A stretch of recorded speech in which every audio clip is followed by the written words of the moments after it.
And as a result, it seems to me that there's something very precious about the story, which goes beyond the desire of writers to write them, and indeed the desire of readers to read them.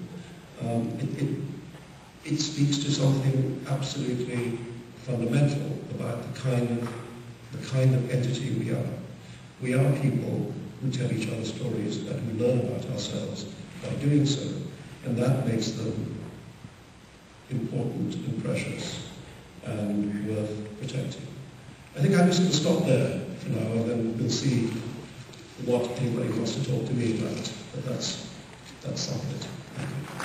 I'm sure the talk that everyone enjoyed listening to.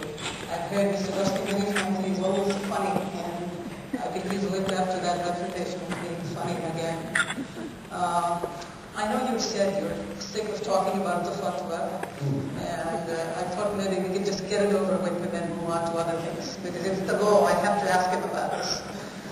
And perhaps since you mentioned, autobiography, and you also mentioned how public events intersect so much with private lives, perhaps my question is not all that irrelevant, because looking back over the whole of the era, how would you say changed you as a person, as a writer, and in writing the Satanic Verses? I mean, were you looking to project yourself as an interpreter of Islam, or do you think that role is being thrust on you by the fatwa?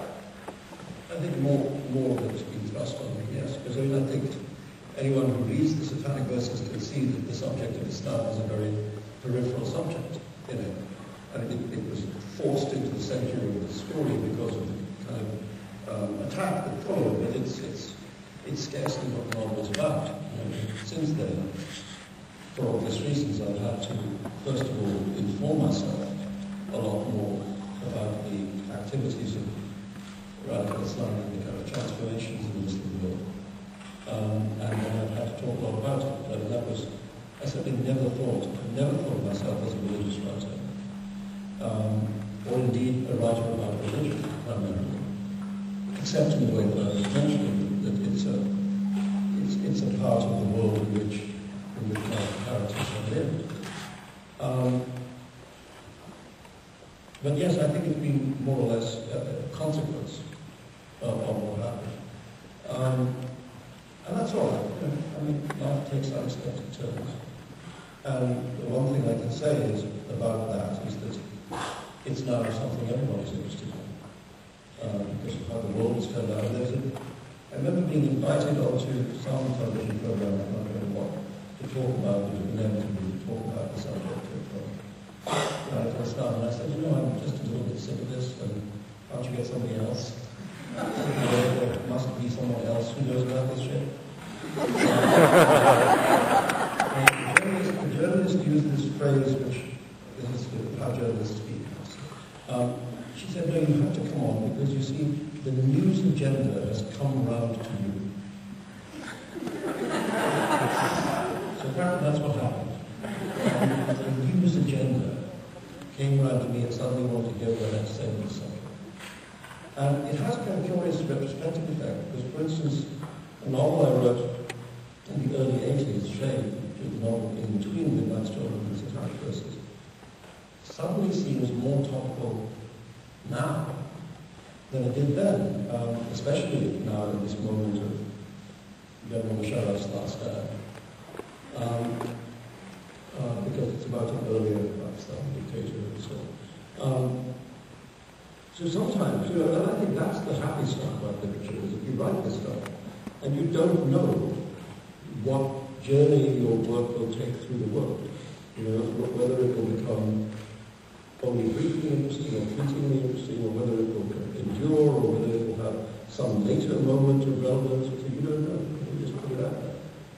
And certainly when I wrote the Satanic Verses, that's what I thought, and I certainly didn't expect it happened, because it had never happened.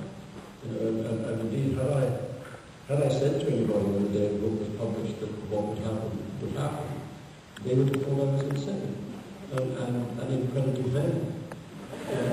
How dare I think that it could have such an effect? It's only a damn novel. Who cares?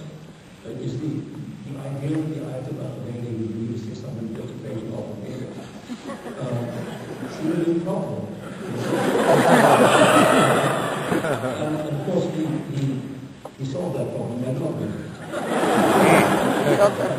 One of the other things I discovered about the world is that I used to get pissed off about the fact that people would attack my work without doing it.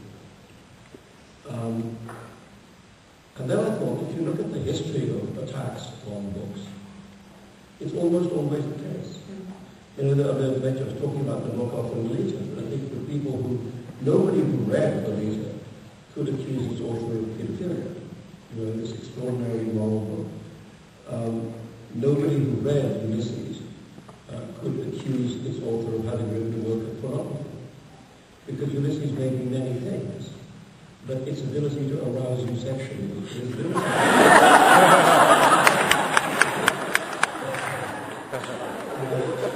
So I came to feel that it was one of the characteristics of attacks on literature, that the people making the attack did not want to read the book.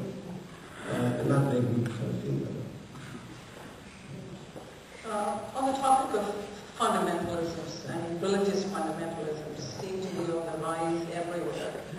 I don't mean just Islamic fundamentalism. We had a Hindu fundamentalist party in power in India for some time, and we certainly have a strong Christian evangelical face to the Republican Party here. Do you think there is any connection with all these fundamentalisms? Are they linked in the sense of, is one seen as a reaction to the other? Are they comparable? Are they equally dangerous? What do you think of that? I don't know about equally dangerous, and I think you have to say at the moment that Islamic fundamentalism is the most dangerous, just in terms of what has happened in the world. You know, so I think it's too easy to make a kind of moral equivalence between different kinds of fun. I don't like any of them. Indeed, you know, the Moore's Law side, for instance, is a novel which tried to take on the damaging effect on Indian life of the growth of Hindu fundamentalism. But I don't think they're at the moment equally dangerous. And I think in many cases they arise for different and local reasons. But one thing I think they might have in common is simply that the world is changing at unbelievable speed right now. Everywhere you go, the rate of change has never been any greater. You know, every time you blink, there's a new technology. Redundant almost to say so, where at the kind of sharp end of that change. But I think when the world changes at that speed, many people feel feel disoriented, bewildered, unable to change at the speed at which the world is changing. And I think it becomes that religion, with its unchangingness, becomes comforting. You know, it becomes something we can hold on to as an eternal value, at a time in which there seem to be no permanent values at all. And I suspect that has something to do with it. I don't think it's the whole of it, but I think that may be true in all the cases of religious fundamentalism. It becomes a way of simplifying your life. It becomes a way of saying the world is too complicated for me, but here is a truth that I can hold on to, and it's just going to be so. You know?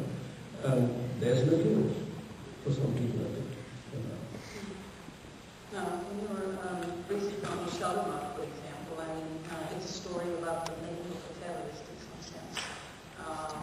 The novel seems to suggest that the motivations for terrorism are somehow ultimately personal, deeply personal in the sense that he's looking for revenge. I mean, he's a nice boy at the beginning of the story, and then he becomes a violent murderer.